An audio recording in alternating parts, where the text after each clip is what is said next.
In these next few months, we're going to be zeroing in on career. And there are programs out there that are exclusively dedicated to developing your career. We see it as a part of your life, not the whole of your life. For some people, they live for what they do.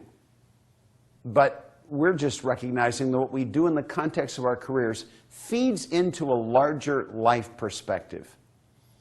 And we're going to make that point in these next couple of months. Today, we're going to be talking about meeting the twins, the question in your life of career and calling.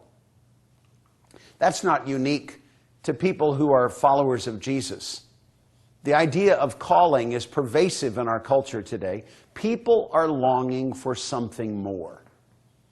And we're going to see that that's by God's design.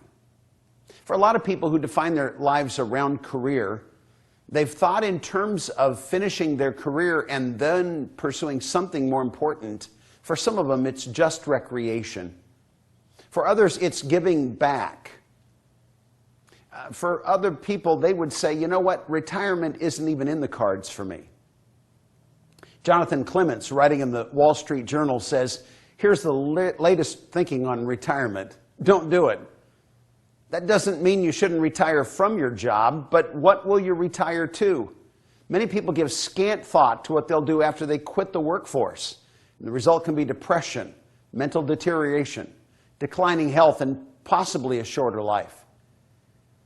The reality is that career is an important part of our lives, but it probably isn't something that you'll graduate out of. It's something that you're going to complement to put life alongside it.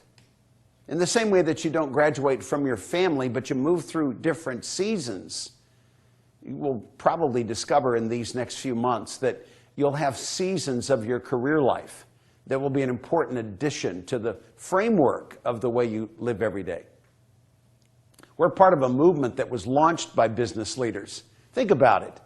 It was a building contractor from Nazareth, 4 fishermen from Galilee, a tax collector from Judea, a tent maker from Tarsus, a doctor from Troas. All the way through the New Testament record, we find men and women who had day jobs that were important in their lives, but it wasn't the most important part of their lives.